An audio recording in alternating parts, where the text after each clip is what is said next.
We're going to be learning about loops, and we're going to be learning about arrays and lists. And if you haven't checked it out, you might want to check out 2.5. I made like part 2.5, which probably should be called 3.5 because I mentioned objects and classes in it. So you could watch that. You don't have to. It's optional. You could watch it before watching this one. It's about some of the things that I talked about a little bit but didn't really flesh out. I fleshed those things out. But in this video, we're going to deal with looping and arrays. Sometimes in Java, not only sometimes, probably most of the time, you'll run into a situation where you will want to do the same thing multiple times because you have a huge data set. Okay? And now we've already made our combat unit and our marine and our footman. If we were actually making a game, we'd probably have some game state object that's keeping track of how many units are around the map. And I'm just going to be very naive. We're not going to make a game state object. I'm just going to have, marine first marine equals null. And, we could just make our game like this, where we just declare a huge amount of combat units and just fill them in as people make them. But that's actually the terrible way to do it. Okay? Luckily, most programming languages, probably all of them, have things called arrays or lists or collections or something like that. They all call them different things. But basically, it's where you can make one variable that stores multiple copies of an object or multiple copies of a primitive type. And to make an array in Java, it's pretty easy. You type whatever your type is. So let's say we're making an array of marines. Actually, I'm going to do it down in the main method. Marine, and then to denote that it's an array, to denote that it's an array, you put square brackets right after it, just like that. This means a marine array, or an array of marines, whichever way you want to say it. That's the variable name. It can be anything. You do new, marine, and then inside the second one, you put the maximum size. In other words, you're telling Java, I want to store a bunch of marines, but I only want to store at maximum 10. Okay, so this means that this marine array variable is going to store up to 10 marines. Okay, and here's how you populate it. Say somewhere in our game we make a marine and we make Bob. We've made Bob. How do we store him in this array? It's pretty easy. We write marine array, and we write these brackets things. I'm going to leave it blank for now. And we're going to put Bob somewhere in this array. And all we have to do to put him in is we have to tell the array where to put him. Now I'm going to draw a little thing down here. Yeah, I'll draw it like this.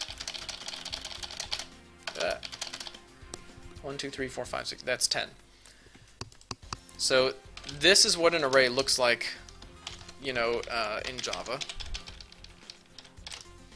where this is one compartment, this is one compartment. Imagine that this is the memory inside your computer. Okay, so this is one memory address, this is another memory address, and so on. This is how arrays work. When I tell my array to put Bob somewhere, let's say put him in compartment 4, what it's saying is, and by the way, I should mention right now before we get confused, arrays are zero-based, so this is compartment 0. This is what the array actually looks like. So this is compartment 0, 1, 2, 3. Oh, Bob's going to go in here. Bob. Except I'm going to make it short so it doesn't look ugly. This is what we've done. This is what our array currently looks like. So now I can do this. Wait, how did I do my method? I forgot. Is it toString? toString. Okay, cool. To retrieve anything from the array, it's exactly the same. We just type this. I'm actually just going to copy it. And then toString. So if I run this, I should get some printout stats. Here we go. Health 55, attack damage 5, move speed, whatever it is. Yeah, 4 equals 5 if you're dealing with arrays. Don't get confused. If we want to use the first compartment, we would use marine array 0. Okay, this is the first compartment. And sometimes I sprinkle in a little high-level stuff. I'll tell you why the computer does this. It's because inside of your computer, this is an actual memory address, like maybe it's a number like this. Right? It's a lot longer. It's like, you know, it's something like this. This is the memory address of the beginning of the array. So the reason you start at 0 is because, well, why would you do extra math? If you want 0, just use this. And so that's where the computer is going to put your data. It already knows where the front of the array is. When it needs to calculate, I don't know, when it needs to calculate where number 6 is, all it does is it does plus 6. That's all it does. So that's why arrays are 0-based. It's because your computer knows where this one is. It doesn't know where any of these are, but it's pretty easy to figure them out. Okay, that's why arrays are done like that. So Marine array 0 equals Bob, and we print out Marine array 0. Now, one of the reasons we're learning to program in Java, not only because it's popular, but also because it's easy. Java holds your hand. It will prevent you from doing things that will ruin your program. Element HTTP, another great question he asks, are there pointers in Java? I'll explain this right after I finish this point, because this is kind of that's a really good question, especially talking about arrays. But like I was saying, Java will save you from some mistakes that you make. Watch this. I'm going to do system.out.println, and we're going to print Marine array 3, which we have not assigned, right? We've only put something in compartment 0. In fact, Bob's not over here anymore. Bob's over here. This is what our array looks like, and we're trying to print this, but there's nothing there. Let's see what happens. Alright, so it's going to print health 55, attack damage 5, move speed, whatever, and then it's going to print null. Okay? I was actually expecting something else, so watch this. I'm going to print toString instead. I know what's going to happen this time. Alright, we're going to get the health 55, attack damage. That first line up there, that's this thing. I wonder if I can move this down so it's a little bit more visible. Oh, I have to move the whole thing, don't I? Alright, this is going to look a little weird, but so we get this. This is first line right here. That corresponds to this line of code. Okay, the rest of this stuff corresponds to this line of code, and you're seeing it's going to give me a null pointer exception, because a null pointer basically means I'm trying to access something that doesn't exist. Okay, you'll get this is probably the most common exception you'll run into in Java. In C, if you try to do this, the result is unpredictable. It will actually let you run this piece of code, but you have no way of knowing what's going to happen. It's very dangerous. It's what we call unsafe. And also, if we try to do... watch this. I'll try to do Marine array 11 equals Bob. So this is way outside the bounds. So we've got 9 right here. 10 doesn't exist, but we're going to 11. So watch what happens when I do this. We're going to get an array index out of bounds exception, because we're trying to put something in one of our compartments that doesn't exist. We only have from 0 to 9. We don't have a 10. We don't have an 11. So Java says, no, you're not allowed to do that.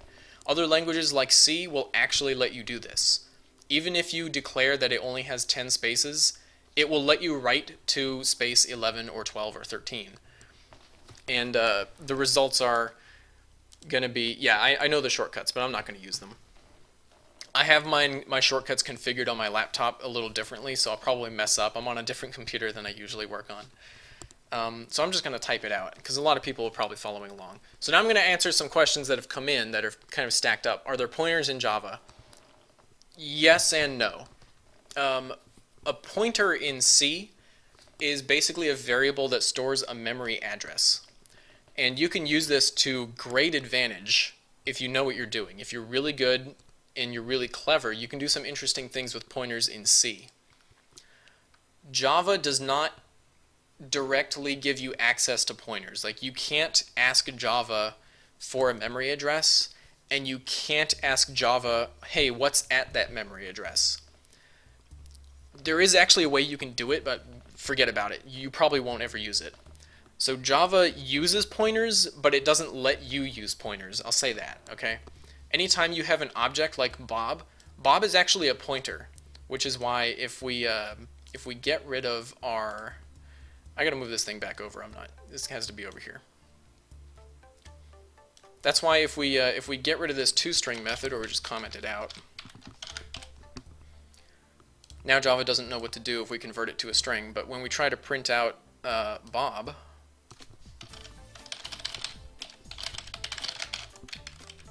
oops, yeah, that's right. If we do this, we can actually see the memory address that Bob is at. This is what Bob looks like in Java. This is a virtual memory address.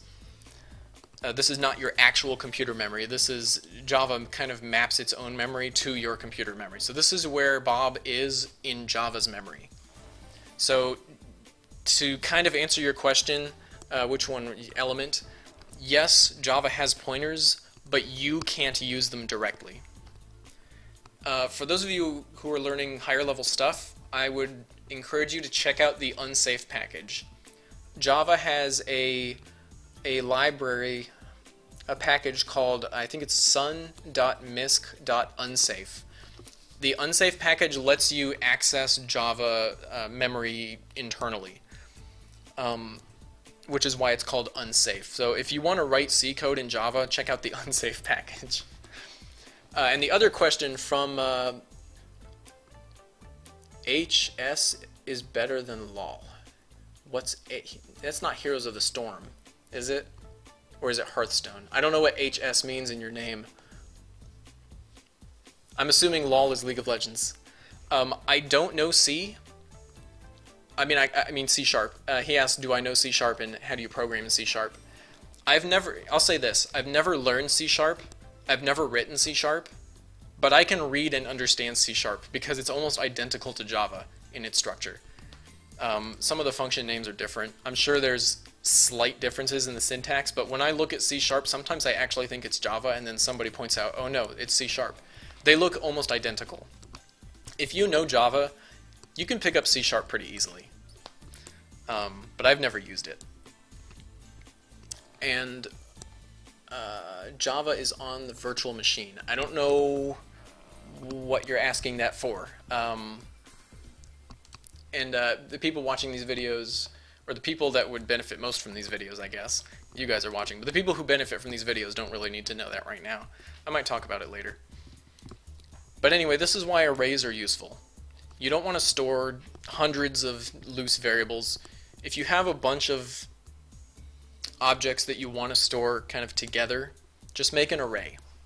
There is another way to do it, and that's with a list, but we're not going to talk about lists quite yet. I'll do that a little bit later, because right now we're going to talk about loops. Okay, so instead of a marine array, we're going to get a little bit simpler. We're going to do an integer array.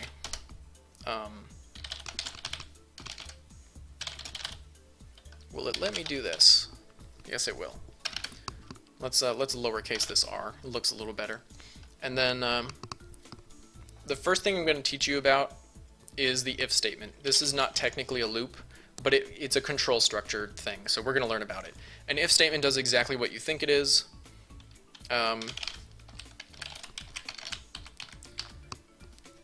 Java is going to evaluate whatever's inside the parentheses of your if, and if whatever's in it is true, it's going to run what's inside the brackets. If it's not true, it's going to come out here. So for example, if 1 equals 1, actually in this case it's going to run what's out here anyway. So if 1 equals 1, we're going to do, it's actually annoying me to write that. Let me see, which one is it? Is it tab? It's tab. On my laptop, it's enter, so. Yeah, we're in the if.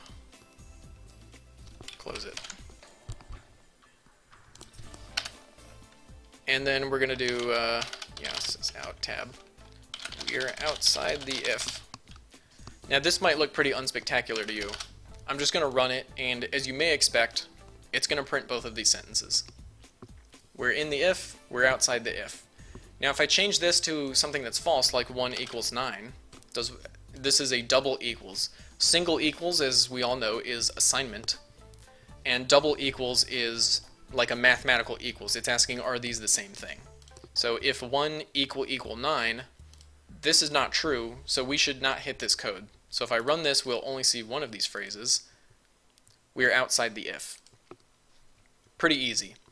Along with if comes else. So at the end of your if function, or not function, at the end of your if block, you can write else, and then you can put something in here. as you may guess, this code will run if this code does not run. Okay, so only one of these will run. Oh, let's do the sound again. So if I run this, we should get this thing, we're in the else, and then we're outside the if. We're in the else, we're outside the if. And if I switch this back to true, now we'll get this one and this one. We're in the if, and then we're outside. Very good. There is no triple equal in Java. Thank God. In JavaScript and probably a few other languages, there is triple equal. That's because Java is type safe, which means Java always knows what type all of your objects are. Okay? So if I have 1 equals 1, this is true. But if I have 1 equals string 1, Java doesn't know what I'm doing, because it sees an integer here and it sees a string here. So Java can't do that. But if this was JavaScript, JavaScript is not type safe. JavaScript will let you do this, and this will actually evaluate to false. A double equal in JavaScript compares the raw value. So JavaScript will see integer 1 and string 1, and it'll say that's not the same thing. Okay? A triple equal in JavaScript means I'm going to try to convert these magically. I'm not going to tell you how it does it. It's going to try to convert these and see if they're close enough, right? So a triple equals will ignore types. So it'll see integer 1, triple equal, quote 1. This actually evaluates to true in JavaScript and probably some other languages, but I use JavaScript more than anything else. But Java does not have a triple equals. It only has a double equals, and they both have to be the same types. You can't mix types, as you just saw. You can't do if 1 equals a string. It doesn't let you do that. So that's if and that's else. That's our first control structure. Okay, we're gonna get rid of this. We're gonna start anew. Oh, actually, before we start anew, you can put ands and ors inside your logic. Inside this condition here, you can put ands and ors. To put an and, you use double and. I'll explain why in another video, not this one. And 2 equals 2. So this is one condition, this is another condition. You cannot do this.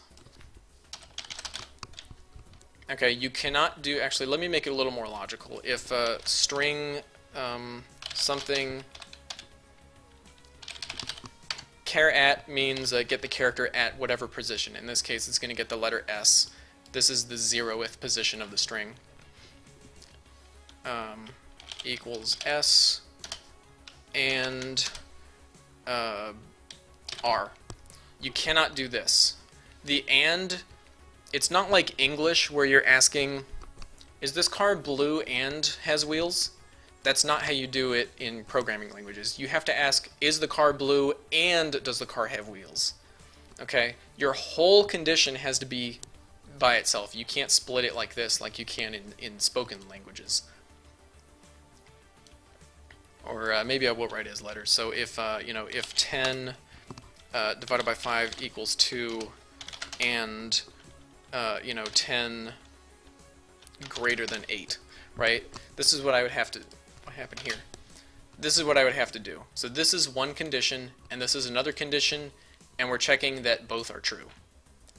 If we only want one to be true, then we use an OR, and that's the double pipes. We call these pipes. So this means this has to be true or this has to be true. So in fact, I'm going to make one of these false. If 10 divided by 5 equals 1, this is obviously not right.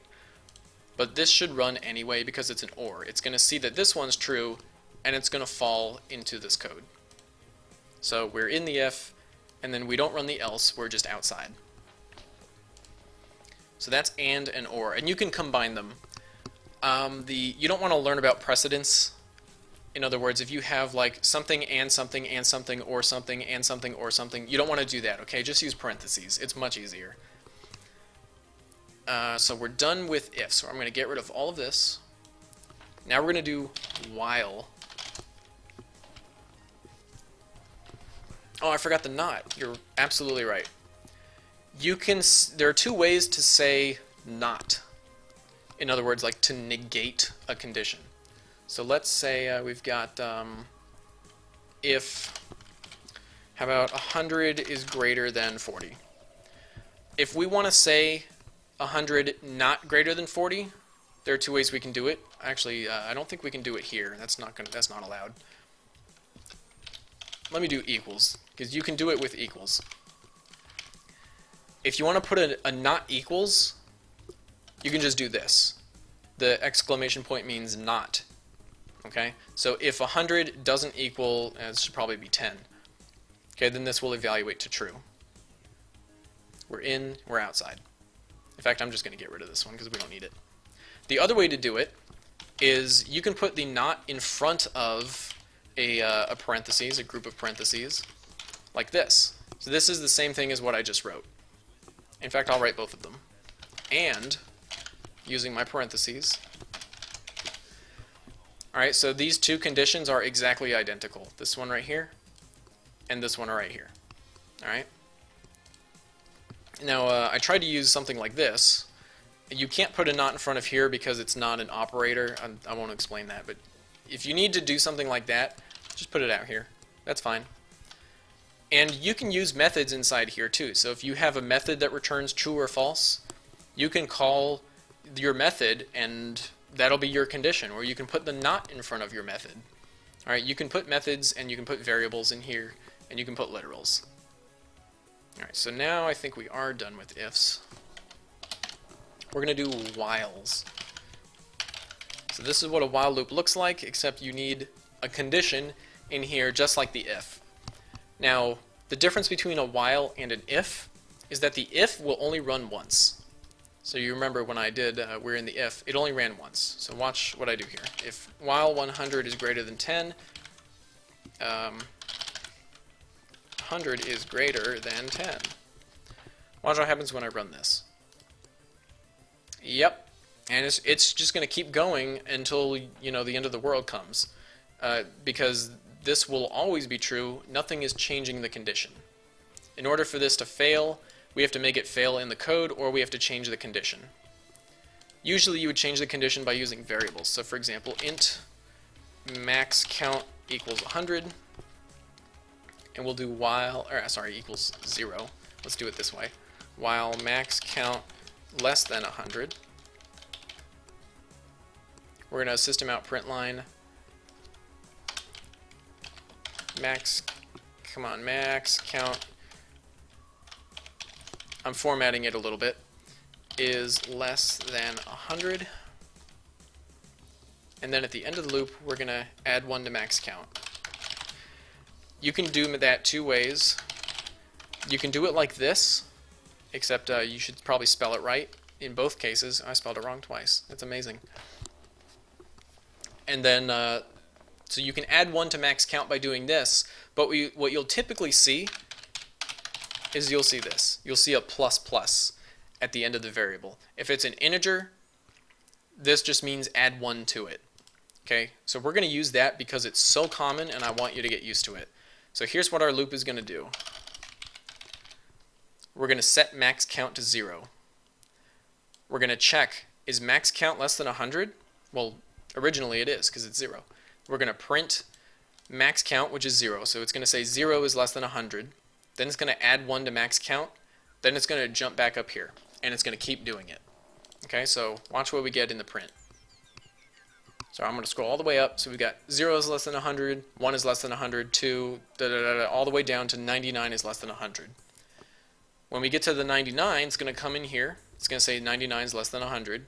This is going to become 100. And then this condition will fail, and we jump out here. Okay, that's how a while loop works. It's pretty self-explanatory, I hope, because it's called a while loop. So while this condition is true, run this code.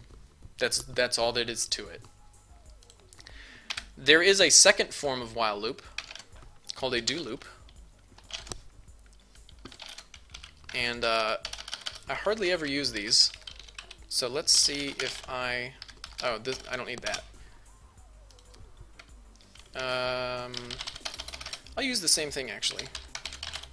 While max count is equals 200. And we're going to do this. is it max count? It's not going to let me do that. I need quotes first. Max count is not equal to 200. Is equal to 200. Alright, before I explain how a do loop works, I just want you to notice what happens here. So up here, max count has reached 100. Okay, so when we get here, I'm just going to print it out one more time. Whoops. I knew I'd mess that up. I'm just going to print max count. Just so that you know it's 100. Then we're going to enter the do loop. So watch what happens. So we get all blah blah blah 99. This is the print I just wrote where max count is 100, and then it says 100 is equal to 200. That's this line. So a do loop, what it does is it always runs the code inside once. You're guaranteed to get this code to run once, and then it basically turns into a regular while loop. Okay, that's basically what it is. You're saying run this code, then keep running the code while this is true, but you always run it at least once. Okay, so while and do are pretty similar. Element, other than listing a bunch of the loops, he's asking, is changing a global variable a good idea? I don't know what you mean by global variable. Do you mean like a static variable, or maybe a variable on a main class, something like that? You want to avoid having variables floating around a lot. Global variables in general are considered bad practice, so you should not use them at all. If you ever need a yeah, do is not that common, but let me finish with elements. I'm reading too much chat. Is changing a global variable a good idea? I'm assuming by global you mean like a public static variable, because that's what I think a global variable is in Java. But you may have learned a little differently. Anyway, if you have global variables, in other words, you have some value that you want to use everywhere, maybe some kind of initialization settings for your program, what I would do is I would make a class that loads and stores that information, and I would just have a static variable in that class, and I would access it with methods or modify it with methods. You should generally not have tons of variables just floating around your projects. Alright, the next one, I'll get to these questions. Do and whiles are useful if you know you need to execute. Oh yeah. Yeah, do while is good if you know you need to execute your code at least once. And it's a lot cleaner than putting this code and then putting this code right after it, right? You don't want to duplicate code. This is a good coding standard practice. A good practice is to avoid code duplication. This is a little more high level, but it's not really technical. It's more of things you should keep in mind. If ever you have to duplicate your code, it probably means that part of your code is either badly written or it could be better. If you have any code duplication, you should consider maybe turning it into a method or something like that. This is Java, you are correct. This is Java. So do and while, almost the same, but a little bit different. And now I'm going to keep the while loop there, because I'm going to write another loop. So we've finished our while loop, max count is 100. I'm going to reset it to 0. Actually, no, I'll do it a little differently. We're going to talk about for loops. There's another kind of loop called a for loop, which only exists out of convenience for us, convenience for the programmer, because there is no difference between a for loop and a while loop. Okay, I'm gonna put some magic stuff in this for loop, and then I'm gonna copy this. I'm still gonna use max count. This is a for loop, and this will compile and run, but I don't think it'll actually do anything. Oh man, so many questions. No, this definitely is Java. Take my word for it, this is Java. I need to find where I last left off.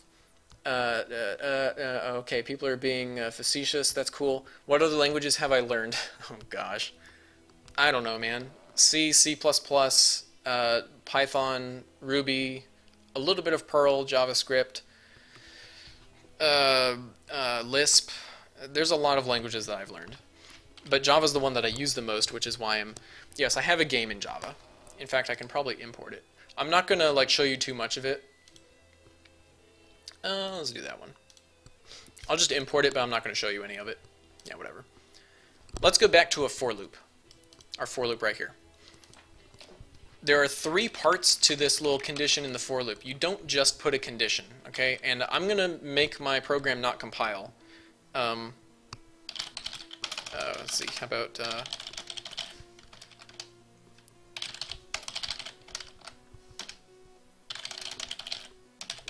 This is what a for loop does. It has 3 sections and they're separated by semicolons in these parentheses. The first thing that you put is what happens before the loop starts. So it would basically be this line if we're talking about the while loop. Okay? In fact, let me do this, because I'm going to write both of these exactly the same. We're going to call this max count 2. I'll make this make a little more sense. The condition is exactly what's in the while loop. It's this thing.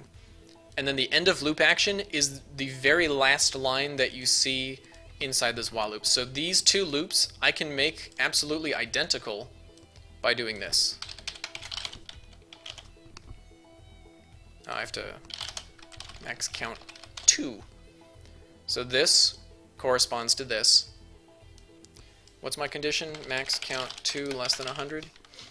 And the end of loop action is max count 2 plus plus, meaning I don't need this line.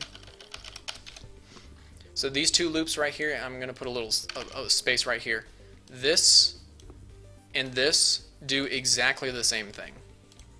I'm going to make it 10 because I don't want all the output that I just had. I don't want to go 100 times. I just want to go 10 times. So you'll see 0 is less than. It still says 100 over here. I didn't change this. That's going to look a little funny. So we've got 0, 1, 2, 3, 4, 5, 6, 7, 8, 9. This is the first loop. And then you have 0, 1, 2, 3, 4, 5, 6, 7, 8, 9. That's the second loop. So these are the exact same thing. So the for loop is, what do we do before the loop? This is our while condition. And this is what we do right before we end the loop. Every iteration. This happens every iteration. It corresponds to this line right here. So that's a for loop. I could talk about switches, but I'm not going to. So now that we've learned loops, I'm going to show you how you can use loops. So we have an integer array. Actually, I'm going to make it a float array. And what I'm going to do is I'm going to populate this array by using something like this. You will see this a lot in programming. Okay? You will see this kind of thing a lot, where they say for int I equals 0, I less than some number I plus plus. This is really shorthand for do this loop 10 times. Just look for this thing right here. Do this loop 10 times. If this was a 20, we'd do this loop 20 times. I'm going to do it 10 times. And then we do int array I equals, let's do math.random. Random. I have to cast it to float, don't I? I'm not going to cast it to float. We're going to use doubles. It'll be less confusing. Alright. Break. We'll be almost done with this. Oh, he's talking about break, the keyword. We're not going to talk about break because people probably won't use them for that. You use break normally with a switch statement. You don't normally use it with a loop, although you can. I would not recommend it, though. It's usually considered good practice. What he's talking about, maybe I will talk about it. What he's talking about is I can run part of this loop. In fact, let me do this. I'll just comment this out. You can do something like this, I equals I, if I equals 5, break.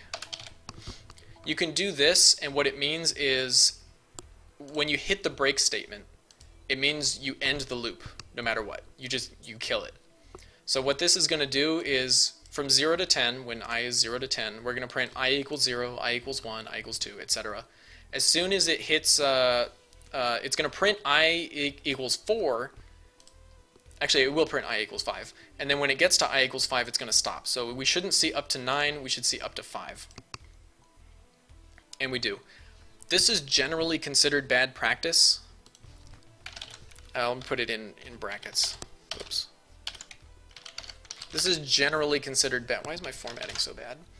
This is generally considered bad practice to have a break inside of a loop. There are legitimate reasons for doing it, but if your loop is this simple, you really should be doing something like, you should explicitly, you know, do something like this to explicitly tell people the loop is going to end. For some reason, I actually agree with you. Breaks are useful, but in the industry, it's considered bad practice to use breaks inside a loop. They actually prefer you to do something like this. I don't really like it, but this is the way you should do it if you want to get a job. The reason that you would use it is if you've got loops inside of loops inside of loops inside of loops, then break can become useful. Because if you want to break out of all of them, you don't want to say, okay, I'm going to terminate that condition, I'm going to terminate this condition, and then terminate this condition. You don't want to do all of that. You just want to say stop. So in that case, break is useful if you've got loops nested like 5 deep or something like that. That's when I would use break. But if you've got a small loop like this, it's actually better to terminate it like this. He had a case in a programming language that you could not set the variable so it never breaks. That's pretty funny. Yeah, Splint says if you understand C or C++, you can understand any language. That's absolutely true. Like, most languages have very similar syntax. If I copied this and pasted it in C, for example, this line would break, but I think the rest of it would actually be fine. Because in C, you use a different function to print. You use cout, or you use like less than something. I don't remember how C++ does it, but in C you use, it would be this. And actually, I don't think the parentheses would, that's S out. You would use this in C. But this is C syntax, and what did I do? And this is Java syntax. They're very similar. Alright, so anyway, that's what was I doing? Oh, I was using the array. Alright, we're going to go back to our array thing before all these questions came up. But those were good questions and good comments. So what we're doing here is we're looping through from I equals 0 to I equals, actually 9. 9 is going to be the last one, because when this hits 10, it'll fail. So from 0 to 9, array compartment I, we have access to I because it's declared outside of this loop, equals some random number. It turns out, yeah, standard.cout. I thought it was less than, not greater than. Maybe you're right, maybe it is greater than. I never remember. I haven't used C in a while. But anyway, our array is going to be populated by 10 random numbers, and it just so happens that this returns a number between 0 and 1, including 0, not including 1. And the way I know that is because I can click this Show Java Doc button. You won't see it because it'll show up in the browser, but my browser will tell me what this method does. And it's supposed to like highlight it. It's supposed to just, there it is. Returns a double value with a positive sign greater than or equal to 0 and less than 1. Okay, you can just hold control and do that. It'll tell you. That's why IDEs are awesome. You don't have to go research this stuff. Your program will just tell you what these functions do. So we're going to populate our array with some random numbers, and then actually let's print them out. What I'm doing there, when you see that, some editors, some IDEs have what's called code templates or code shortcuts, where you can type something short, press a button, in this case it's tab, and it'll expand to something useful. So when you see me, I'm not actually typing that fast, I'm actually cheating. So we're going to system out print line. It's still called int array, I don't know why. Just proves that you can name a variable anything even if it doesn't make sense. It's actually a double array. We're going to print this out, and we're going to see 10 random numbers between 0 and 1, and there they are. So this is why using loops would be pretty useful. If you have something very simple that you want to do and you know it's going to repeat a lot, you don't want to write it out. You just want to use a loop. Anything you're going to copy and paste code, you probably want to use a loop or make it into a method. And so we've talked about arrays. We've talked about loops. You can see how we can loop through arrays. There's one more thing I want to show you because it's very useful. So you can do this kind of for loop. But a few years ago, many years ago, I'm just old, Java introduced a new way to do for loops. You can do this. This is really awesome. For double, give it a var name, can be anything, put a colon, and then in here you can put the name of an array or a list. We haven't talked about lists, but you can put the name of an array or a list right here, like int array. And inside here, var name it's iterating through each part of the array. So var name. So what we'll see is we'll see 10 random numbers. Actually, let me do this. This is just going to separate the output. It's going to print a blank line. So what it's going to do is it's going to generate 10 random numbers and print them. And then we're going to print them again by iterating through the array.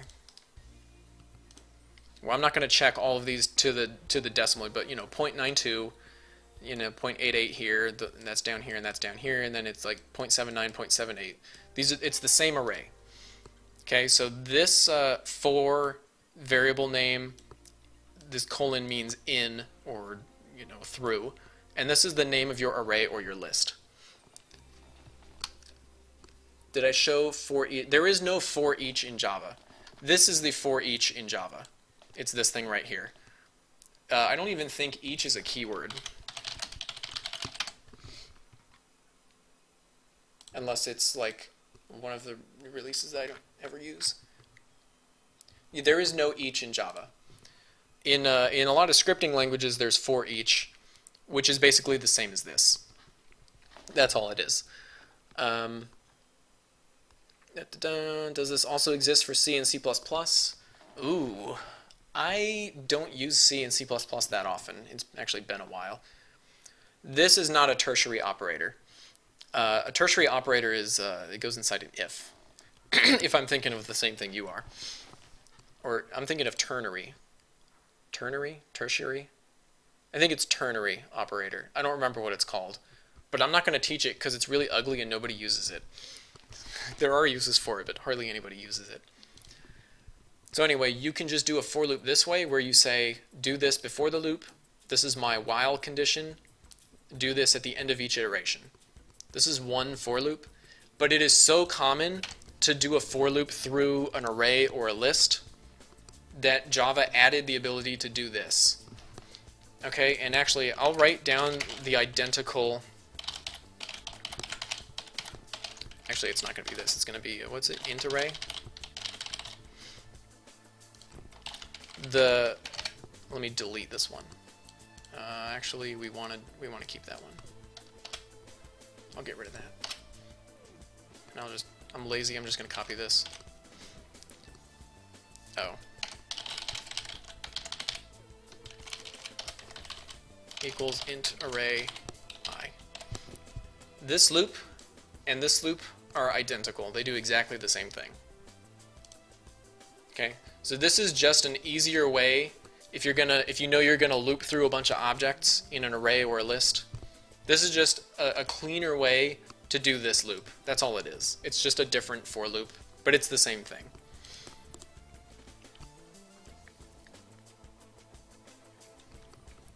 Okay, I think I know what you're talking about, so I'm going to write it. So one way you can do is, let's say int n equals, they're asking about tertiaries or ternaries, I think. Tell me if you're thinking of something else. Let's see, let's see, int I equals 100. Is I divisible by 2? This is what this means. Is I divisible by 2? Don't worry about the syntax. I'll teach that later. N equals, what is it? 5:6? Is that how you do it? This is how you do it. What this means, I'll split this out a little bit. What this means is, just look at the right side of the equation. Is this what you guys are talking about? I think this is called a ternary operator. If you're talking about something else, let me know. You mean how you would do a for loop in Ruby with the ellipses? Oh, okay. Are you talking about something like this? There are some languages where you're able to do for int I in 1 ... 9. So this is basically the same as for int I less than 100. Is this what you guys are talking about?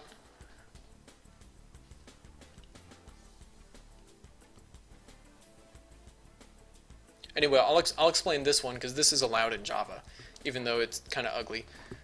Ignore this left-hand side. Don't worry about it. Just look at this part. Okay, what this means is we're going to check this condition.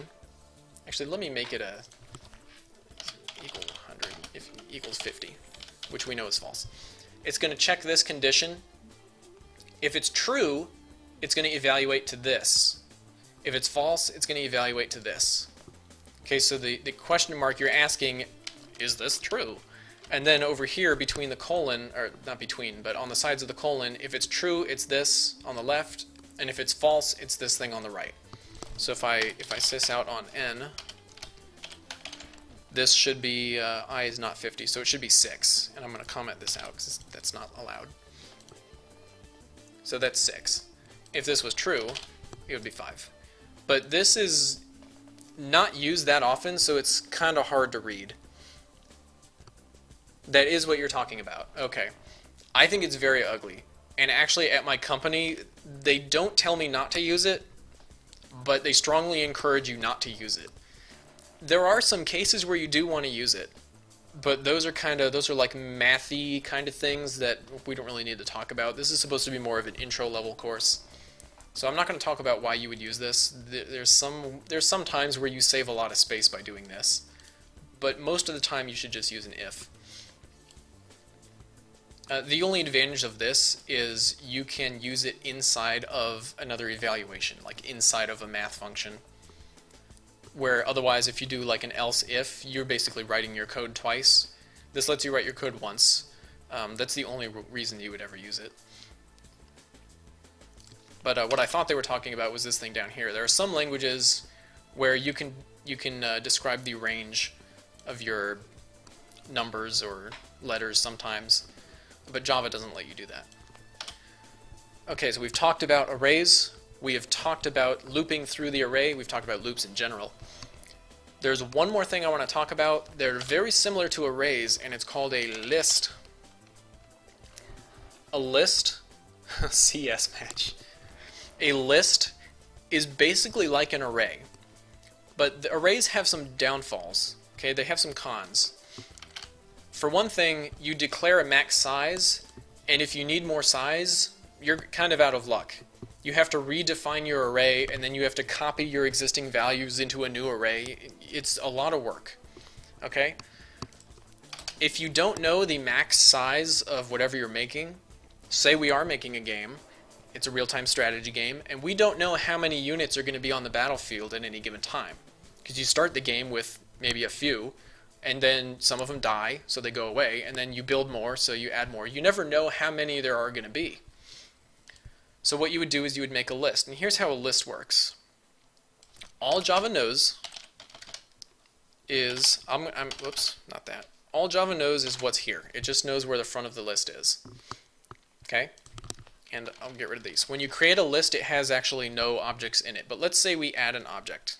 I'm going to show you how to make a list of integers. Actually, I don't think I'm allowed to do that. Some list equals new list.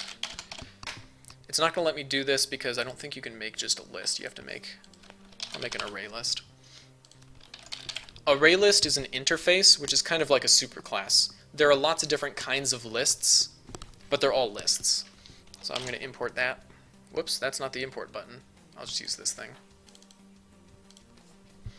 Alright, here's how lists work. Say we add something to this list. We're going to add 5 to it. So now our list has a 5 in it. Okay? And that's the only thing in it. Lists are they like JSONs? You know what? Lists are a lot like JSON arrays, kind of. Because you can add to them and you can take away from them. JavaScript arrays you can add to and remove, and they'll actually change their length. In Java, arrays are a constant size. You can't change the size. So if I make an array that's 10 compartments, it will always be 10 compartments. Okay? And I can't easily add on to the end. So let me finish explaining this list. Where was I? Some list.add 5. So we add 5 to our list. The next time we add something, in fact, let me do this. List size is, I named it some list size. This will tell me how many things are in the list. Okay, so I'll run this once, and it's going to say list size is 1. There we go. There's one thing in the list. What I do is I can do some list.add, and I can add another number like 9. And I'll just be lazy and copy that. So it's going to say list size is 1, and then it'll say list size is 2.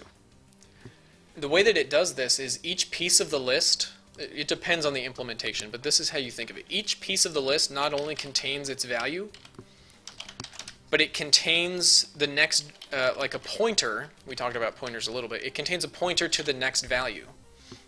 Okay? So when I add the 9, it went right here. The first item, this is called a linked list in C. Sorry, had to cough.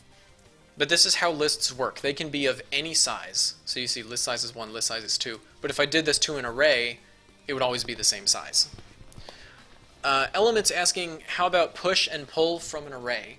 In Java, like I said, arrays are always a constant size. You can't push to an array. You can't pull from an array. Other languages like JavaScript let you do that because arrays, the size change in JavaScript, at least. I don't know about other languages. You can push and pull from an array in JavaScript, but you can't do that in Java. But you can do it with different implementations of list. So there's ArrayList, which inside ArrayList, actually I'll show you, inside of ArrayList, it actually uses an array to store it. Where is it? It's got to be here somewhere. That's an abstract list. I know it's got it in here somewhere. There's an array in here somewhere. It's got it. Here we go. This is the actual list inside of an array list. It's actually an array, but Java, or ArrayList, not Java, ArrayList, due to the way they wrote their methods, it masks that fact. So if you need a bigger array, what it actually does is it makes a bigger array and it just copies things over, but it does that for you. Okay. There's things called a linked list. I should have probably named it linked list. A linked list, I'll import it. A linked list is exactly what this is right here. So a linked list, all you know is what the first one is. When you add to the list, it's just telling the last object in the list, okay, there's something after you. And I can add another thing. Let's add, I don't know, 15. And what that's going to do is it's going to find the end of the list, and it's going to say, oh, there's something after you too. There's a 15. Put it in these. So this is what a linked list is. There are different... Yeah, I explained array list as a linked list, but this is how a linked list works. The array list is actually has an array inside of it, but you never see it. The point I wanted to get across, I really should have used linked list originally. The point I wanted to get across is a list can be of any size. You can always add to it. You can always remove from it unless it's empty. If it's empty, I think it throws an exception. So usually people would use lists over arrays just because they're more flexible. The different types of list, like linked list and array list, the reason you would use one over the other is just for performance reasons. So for example, getting information out of an array list, if you know what index it's at, is very fast. It's lightning fast. Getting information out of a linked list is very slow. Because all your Java code knows is where the front one is. But if you have a linked list of like 1,000 objects and you want to get the last one, Java has to go, okay, take this one, get the next one, get the next one, get the next one, and it has to go 1,000 times like that. So linked lists are slow to retrieve information, but you don't have to reassign an array. Sometimes reassigning an array can be slow. Array lists are very fast to retrieve information, but sometimes they're slow to add information. It's just different pros and cons of different lists, and which one you use depends on what your program is going to do. Cow Reactor asks, can you tell the pros and cons of using Java? He's learning JavaScript and C#, but he doesn't know if he should use more Java, or if he should concentrate on C# and JavaScript. Okay, first of all, one of the... Oh boy, this is like for its own video itself. But I'll go ahead and answer these questions. This was basically the end of the video anyway, that lists are basically a more flexible array, and we know how to use loops, so now I'll just answer these questions. The pros and cons of using Java. Probably the biggest pro of using Java, I guess there are two. There are two that I would say. Number one is it's safe. It saves you from doing things that are dangerous in languages like C. C# and JS aren't that dangerous. But in C or C++, you as the programmer have to manually control when you get memory from the computer. You have to ask the computer for memory, and then when you're done with it, you have to give it back. You have to explicitly say, I'm done with this object. Java does that for you. You don't have to worry about it. Java doesn't let you write outside of an array. We saw that earlier in this video. If I have an array of size 10, it won't let me write to index -1. It won't let me write to index 13. C will. And I think JavaScript actually will let you do that as well. I'm not actually sure. I've never tried it. So Java protects you from a lot of mistakes that you could make. But because of that, there are some clever things you can do. Not a lot. There are some clever things you can do with those things in languages like C that Java, because it prevents you from doing it, you just don't have that option. I don't know how common that is, but... So that's kind of a pro and a con, but the main pro of Java is that it's everywhere. In traditional programming languages, when you are done writing your code and you need to compile it, you compiled it on, say, Windows 32-bit. Your program would only run on a Windows 32-bit processor. If you try to run it on a Mac, it would not let you. If you compile it on a Mac, you can only run it on a Mac. This is languages like C. With Java, you can compile it on any machine, and it will run on any machine. And the way that it does this is you're not actually compiling to machine code. You're compiling to something else called Java bytecode. And the company that maintains Java, which is Oracle now, it used to be Sun, they write emulators. I'll call them emulators. They write an emulator for each different device. So there's an emulator. It's called the Java Virtual Machine. They write a JVM for your phone. They write a JVM for Windows, for Mac, for Linux. They write a JVM for your refrigerator, your microwave. I mean, Java is everywhere. So the biggest pro of Java is you only need to write your code once. If you try to write like a game in C, this is why a lot of games don't run on Mac. You actually have to write a lot of chunks of your code twice or 3 times if you want it to run on multiple different systems. But with Java, you only have to write it once. How do you install a Java app? Ugh. There are different types of Java apps. If it's a command line thing, you don't have to install it. You get it and you run it. If it's an applet, you put it on a web server, and you have to embed it into HTML. I haven't done an applet in a long time. That's kind of vague. If it's an applet, you put it somewhere on a web page. If it's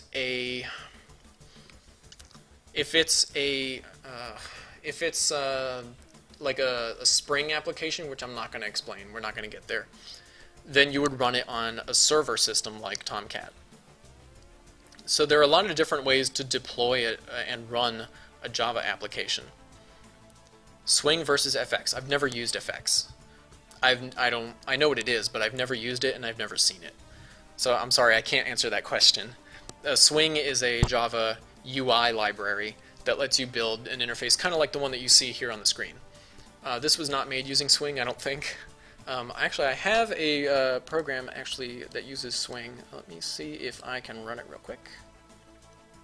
Where did I put it? This one? This one.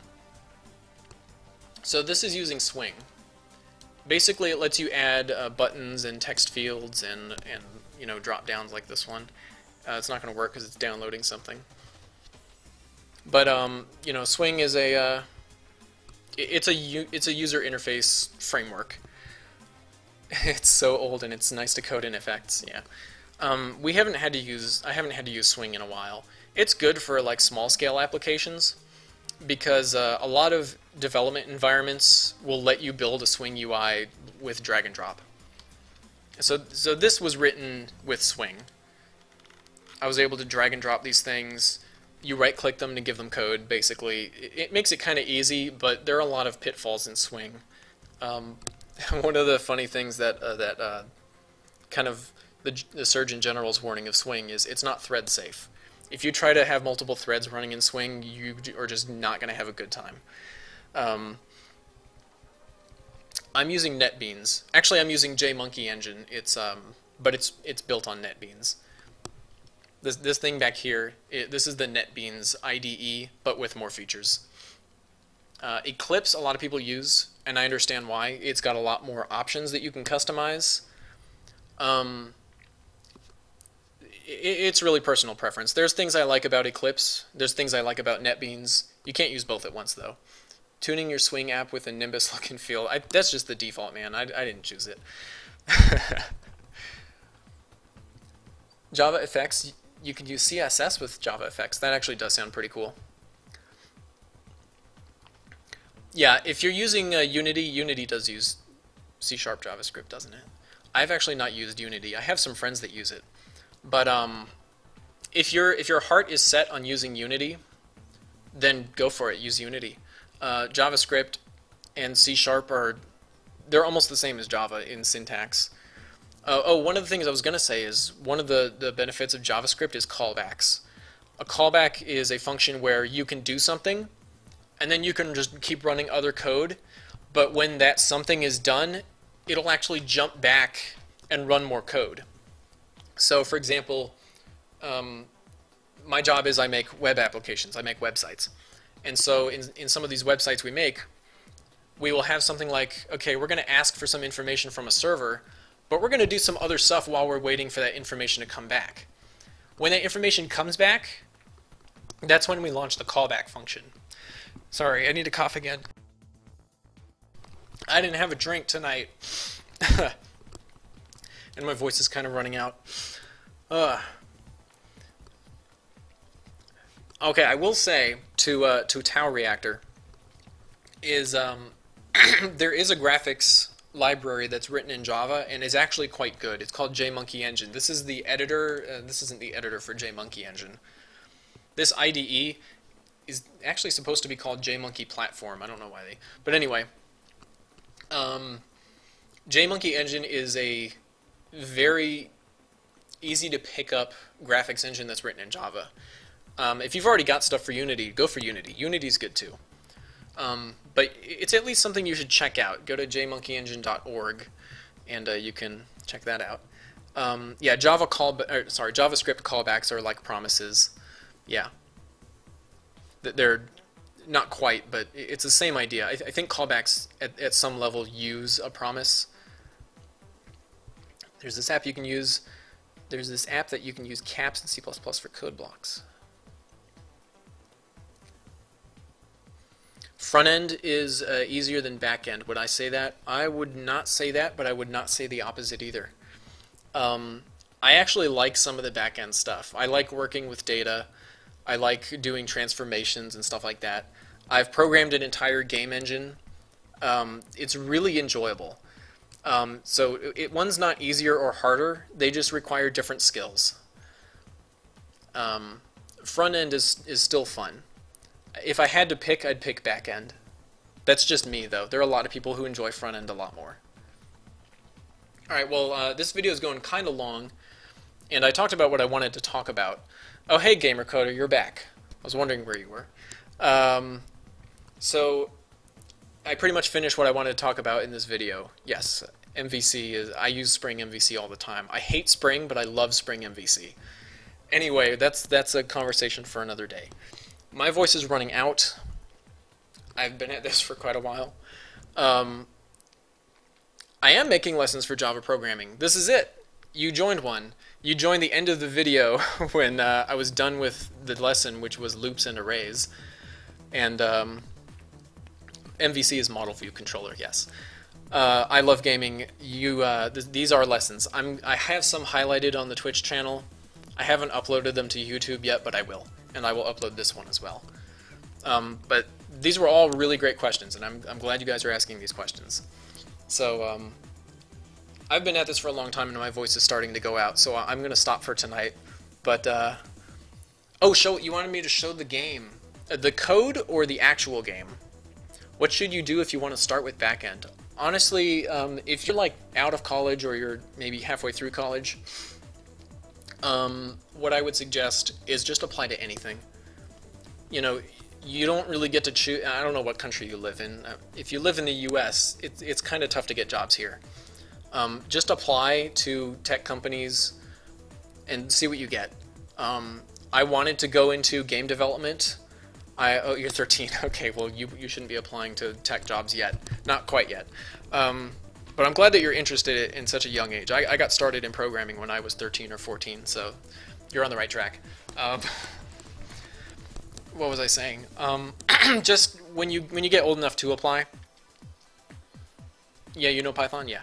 Well, anyway, what I was saying is I wanted to get into game development, and it's hard to get a job in America because I had never had a previous salaried job.